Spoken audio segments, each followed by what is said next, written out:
Hello and welcome to my new channel. Now, I haven't named this channel yet, but mainly it's just trying to get my frustration off in regards to my failed engagement. So yesterday I created an audio video talking about why me and my fiance was breaking up. He is from Africa. It was some things that he said in regards to Black Americans that really disturbed me and let me know that I didn't want to spend the rest of my life with a person that thought like that. So finally I did get a hold to him, and yes, I know people probably think that I'm bogus for this, but I broke up with him over the phone. And then he said it's because of some white dude that I want to date. But this white guy that he's talking about is my business partner. Anyway, so he threw that, threw his little dig. But again, it goes back to how he feels about Black American men. I honestly am sitting here analyzing everything, and I realize that the guy that I was just about to marry hates Black American men. And I was just wondering to myself, like, I know that a lot of the immigrants and different cultures and things, they stick together. They're together. But I'm not going to say that I don't understand. I understand now that they have like this, and I say they, I mean some. Some of them have some disdain for Black Americans. But how it works is they're okay to pleasure themselves with a Black woman. You got Indians, Chinese, they'll talk to Black women, they'll date them, they'll marry them. And then on the flip side, if you're a Black man, the different cultures or whatever, they get with you and whatever, So if it's a pleasure thing that's pleasurable to them, then they can tolerate you. Okay? This is very hurtful because in my mind, I'm thinking that I'm about to have the happiest that, I'm just, 6 years of my life. So let me just, I'm going to be, man, all of these audio sessions coming, are just going to be rants, man. I'm going to be just going ham. So yeah, yesterday I did it. I broke it off. And so when he got off the phone, he swore up and down it's because, I want to date the white guy. So you notice it's not that it's not nothing that he said, or even though I told him it's because of what you said. Yes, our conversation that you was having about Black Americans let me know that you don't like Black American people, but you willing to settle for pleasuring yourself with me. Right? Now, mind you, he has a grown son by a Black American woman. Now, here's a red flag that I missed. He said he began to start talking bad about this woman. And I didn't know her. I've never even met her, but I've talked to her on the phone because her son has been in my home. And I feel like as a parent, you need to connect with the person who has your child. You need to have some type of connection with them and know how they are and their temperament, and you need to know things. Now, her son at the time, he was almost grown. He's grown now. But just the way he talked about her in front of me and in front of the son. Talked about her like a dog. So that should have been a red flag for me right there. That's my dummy moment.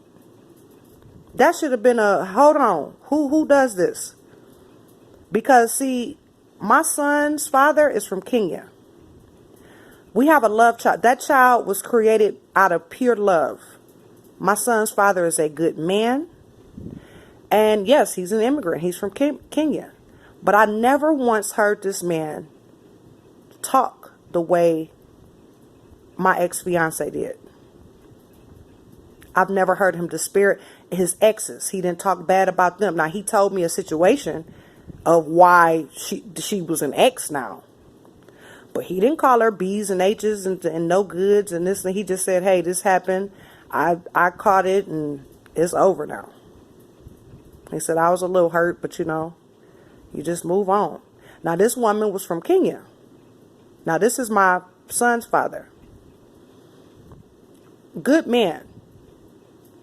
You know, we're just not together. And a lot of people co-parent. See, you have these situations where people come together, they're grown, they're adults, they handle things in a mature way. And we're able to do that consistently. And a lot of people are, I ain't gonna say jealous. I will say jealous.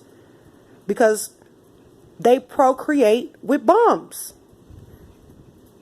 And I was about to fall into some mess. I would have been stuck for the rest of my life, or for however long I could have tolerated it.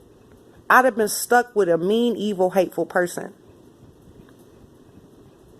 You know, and it would have been my fault because I missed all of the signs and the flags, and it wouldn't have been nobody's fault but mine. So going forward, just a little update. I did break it off. So this is day 1 of being single, not being engaged. I'm going to take some time to heal. I'm not saying that I won't go and have some drinks or go, I'm not saying that I won't have some conversations on the phone, but I'm not going to, move too fast from this or whatever. And again, this was the hard part, man, because, 6 years, obviously he's met my son. I've even told my son's father about him and told him everything about him and the fact that we're getting married. And he gave us a blessing. He's like, well, I want you to be happy, and I had to really sit down and talk to my son yesterday and tell him, this man is not going to be around us anymore. And it was just, my son, he loves him. But my son is a very loving, he's a lover. He's a really loving kid. It was really hard. Because in my mind, I'm just like, I want my son to have, to see a hardworking man. And I'm just thinking back like, man, it's a lot of stuff I was doing and just a lot of red flags. I probably could have nipped this in the bud 3 years ago. I probably could have never gotten to this point. We never should have even probably gotten engaged. And this is all my fault. And if you guys don't know what I'm talking about, you got to go check out the first video of this channel. So I'm going to end this here. Now I'm going to go and try to upload both of these audio video sessions. I believe that one didn't go through or something. I did do something in Audible.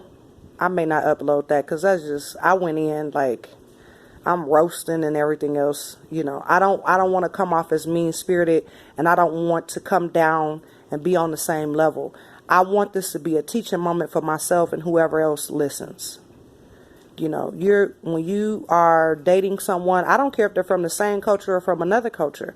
When you recognize hateful things and you recognize that they're the way that they are, and they choose to be that way, even with facts presented, to show them like, hey, your way of thinking is wrong, and they still decide to think that way or be that way. This is not a situation for you. Whether it's a friendship, a marriage, it doesn't matter. I don't want to be around hateful people that can sit there and because their conversational skills are low and because their self-esteem is low, they have to get their rocks off by disparaging other people, talking bad about other people, just being hateful towards other folks. I cannot do that. I don't want to be around nobody. Now, me personally, I know a lot of people, they say I'm mean or whatever. People say that I'm mean because they can't get over on me. That's why they don't like, I don't want to say a lot of people, but there are some people that think that I'm very mean. And it's because you cannot feed me a spoonful of crap. I'm going to take that spoon and beat you with it. That's why they mad. Because you get to trying to tell me some crap and I'm going to check you right there. I'm not passive. Oh yeah, I'm not going to sit here and go along with you. and talk about the folks with you. And see, a lot of people, they'll compliment you, but then down your whole group. So they'll tell you you're intelligent, but why? Oh, but it's so many black folks that they should be like you. And then you'll have black folks, you'll have the people standing up there he-heing and kikiing with them, all because they've wrapped it up in a compliment for them. And that's wrong too. You're not going to sit here and talk. See, this is what Tariq Nasheed and ADOS and the rest of, this is the get on code part that everybody is talking about. Being on code. This doesn't mean that you condone all of the mess going on in the community. It means that you're on code and you're not going to stand there and he and kiki with somebody talking bad about, you don't know them. They don't know them. Neither one of y'all have the right to put your tongue on that other person. Or a whole group of people, for that matter, that you don't know. I don't care if you came from the ghetto, the bad community, or whatever. I'm not going to let you talk about Quisha and Nisha and Ranisha and Shaniqua. Why do you guys, I like your name is nice, but why do they name their kid? Look, people can name their children whatever they want to name them because they had them. And I'm going to walk away. I don't care. You complimented my name. I don't care. Insult wrapped up in a compliment, and then you come hit with an insult. Then you got some people kikiing with them like, yeah, that's crazy. I don't know. I don't know why they kikiing and he-heing with them. That's not code. That's what they're talking about. That's what they're talking about, being on code. If Rashina walk up and bust you in the head right now, I might laugh. Let me shut up. You're not going to go over there and tell her that in her face. Or, that's another thing. Go ask them. Go ask Shaniqua why her mama named her that. Go ask her mama that. Why are you asking me? Why do black people name their kids funny names? I like your name, though. It's easy to pronounce. And then you got some black folks stand up there and say, you sure right. Yeah, there's some crazy names. Sitting up there just to he-heing and kikiing with them. All because they gave them a compliment. No, that's not code. And see, this is why they feel like they can sit up here and have these types of conversations. Overall, people are not comfortable in their skin. They don't know how to talk. They're low self-esteem and some more stuff. So they're trying to figure out a way to dig on someone else to make themselves feel better. They haven't stood in the mirror butt naked and accepted themselves, accepted silence. Sometimes you don't have to say anything. You could just sit there and exist. There's nothing wrong with that. But anyway, let me get off of here because I'm going to come back with some more. I'm going to get all my frustrations out, and whoever want to join the conversations, I'll leave the comments open. Don't forget to like, share, and subscribe. And yes, this is a black blank video. I may add some little, I don't know. I may add some stuff in KineMaster to some Word. Who knows? Whatever I feel like doing. But this is really mainly for me to get my frustration out. But you are welcome to join the conversation. But in the same token, I'm not going to do all that. I'm not going to bash the other ones either. I'm just going to check you where you stand and let you know if you're trying to change your way of thinking, or if you're trying to be different, then I'm going to show you how. But if you're hell bent on being the way that you are, it doesn't matter what I say, because you've made up in your mind that you're going to be this way. You're going to think this way about an entire group of people that you don't know. You may have met 20 or 30 people out of this group, but you're going to take the 20 or 30 people and make them represent 50 million. And that doesn't make any sense.